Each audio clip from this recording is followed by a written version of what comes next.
সেটা যদি বলেন। আমার নাম শৈলেন্দ্র সিংহ। আমি শিলিগুড়ি থেকে এসেছি মেনলি, যেটা দার্জিলিং ডিস্ট্রিক্টের মধ্যে পড়ে। আর এখন কোথায় থাকছো তুমি? এখন আমি বর্তমানে দমদমে থাকছি, ঘোষপাড়া যেটা, ঘোষপাড়া, দমদম। আর এখানে এখানে মেইনলি ঘোষপাড়াতে আমিও ছিলাম, এখন ঘোষপাড়াতে নেই। আমিও মোটামুটি ২ বছরের মতো ঘোষপাড়াতেই কাটিয়েছিলাম।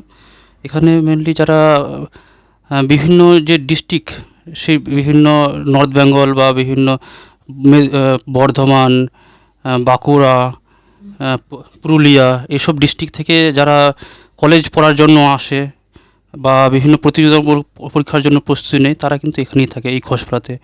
তো তার মধ্যেও ও হচ্ছে ওইরকমই একজন হ্যাঁ। ক্যান্ডিডেট বলা যেতে পারে। হ্যাঁ। আর তোমার সঙ্গে তোমার সঙ্গে আমার কীভাবে পরিচয়? আমরা প্রথমত তিনজনেই বেলঘড়িয়াতে থাকতাম, এবং সেখানে একটা ইনস্টিটিউট ছিল, সেই ইনস্টিটিউটে আমাদের পরিচয়, এবং সেখান থেকে আমরা এতদিন ধরে আসার পর একটা দীর্ঘ একটা খারাপ একটা পরিস্থিতি কাটার পর, করোনা যেটা সবাই জানে, সেটা কাটার পর এখন বর্তমানে যেটা আমাদের কনস্টেবলে সিলেক্টেড হয়েছি তিনজনই। যেই কিরণ যে আছে, তিনি ও আরও অন্যান্য পরীক্ষাগুলোতেও পাস করেছে, এবং আমরাও পাস করেছি। তবে ফাইনাল এখন রেজাল্ট আমাদের আসেনি, দেখা যাক কী হয় আমাদের। তো আর তোর কোয়ালিফিকেশনটা যদি বলিস, তোর কোয়ালিফিকেশন কি? আমার কোয়ালিফিকেশান সিম্পল বলা যেতে পারে। আমি গ্র্যাজুয়েশন করেছি নর্থ বেঙ্গল ইউনিভার্সিটি আন্ডারে, জিওগ্রাফি অনার্স নিয়ে।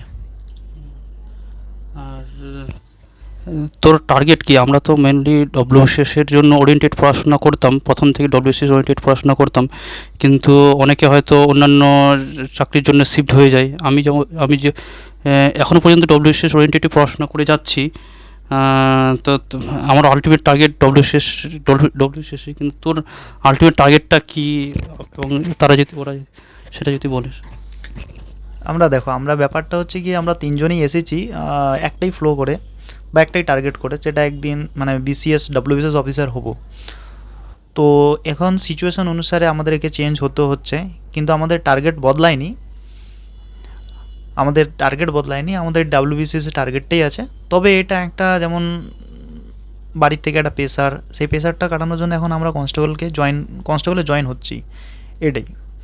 আর বিসিএস আমার তো যেটা ডিএসপি স্বপ্ন, সেটা দেখা যাক কত হয়, আপনাদের আশীর্বাদে যদি তাড়াতাড়ি হয়, এটাই আর কি।